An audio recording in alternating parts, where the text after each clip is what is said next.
8 বছর আগে ভাবির একটা মিথ্যা অবাদের জন্য আমার পরিবার আমাকে ত্যায্য পুত্র করছে। আমিও খুশি মনে তাদেরকে ছেড়ে চলে এসেছি। এবার আমার পরিচয়টা দিয়ে দেই। আমি সাজ্জাদ আহমেদ। চাকরি বলতে আপাতত নিজের একটা কোম্পানি আছে, অফিসের একটা কাজে আবার রাজশাহী যেতে হচ্ছে। সকাল সকাল স্টেশনে গিয়ে টিকিট কেটে নিজের সিটে গিয়ে বসে পড়লাম। নিজের সিটে বসে সামনে তাকিয়ে অবাক হয়ে গেলাম, কারণ আমার সামনে আমার ভাবি ও ভাইয়া, কোলে একটা বাচ্চা, আব্বু আম্মু, ভাবির বোন মায়া বসে আছে।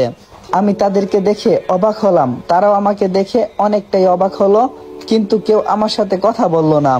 আর বলবে বা কি করে, আমি যে তাদের কেউ নাম। ভাবির একটা মিথ্যা নাটকের শিকার হয়েছিলাম আমি। খেয়াল করলাম ভাইয়া আমার দিকে তাকিয়ে আছে, বোধহয় আমাকে কিছু বলবে। সেটা শোনার অপেক্ষা করতে করতে সেখান থেকে চলে এলাম। আজকে আমার সাথে কথা বলেও লাভ নাই।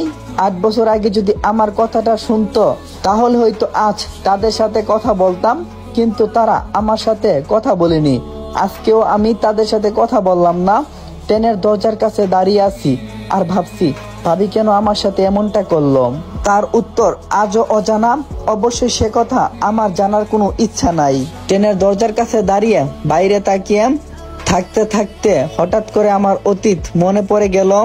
8 বছর আগে সবে মাত্র ইন্টারে পরীক্ষা দিছিলাম। পরিবার বলতে আমি, আব্বু এবং ভাইয়া। একদিন নিজের রুমে বসে বসে ফেসবুক চালাচ্ছিলাম। তখনই আব্বু আমার রুমে এসে আমার হাতে কয়েকটা কার্ড ধরিয়ে দিয়ে বললেন, এই নে তোর বড় ভাইয়ের বিয়ের কার্ড, তোর বন্ধু বান্ধবকে দিয়ে বিয়েতে আসতে বলবি।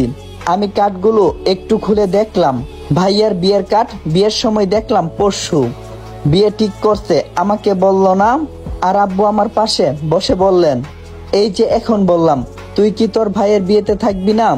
আমি কার্ডগুলো টেবিলের উপরে রেখে বললাম, আমাকে কেউ দেখছো কারো বিয়েতে থাকতে? আর এসব আমার ভালো লাগে না, যার জন্য আমি তাকি না। তখন আব্বু বলল, ঠিক আছে, তুই যেহেতু থাকবি না, এতে তো আমার কোনো কিছুই করার নাই। তাহলে কোথায় যাবি এবার? আমি বললাম, ভাবছি কক্সবাজার যাব। আব্বু বলল, ঠিক আছে। তখন আব্বু কিছু না বলে সেখান থেকে চলে গেলেন। পরের দিন ভাইয়ার বিয়ের কার্ডগুলো আমার বন্ধুদেরকে দিয়ে রাতে বাসে করে রওনা দিলাম কক্সবাজারের উদ্দেশ্যে। 5 দিন থেকে আবার রাতে বাসে করে বাসার উদ্দেশ্যে রওনা দিলাম। সকাল 9টার দিকে বাস থেকে নামলাম। তারপর একটা রিক্সা নিয়ে বাসার সামনে এসে কলিং বেল বাজালাম। একটু পর কেউ একজন এসে দরজা খুলে দিল। এটা আপাতত কোনো মেয়ে।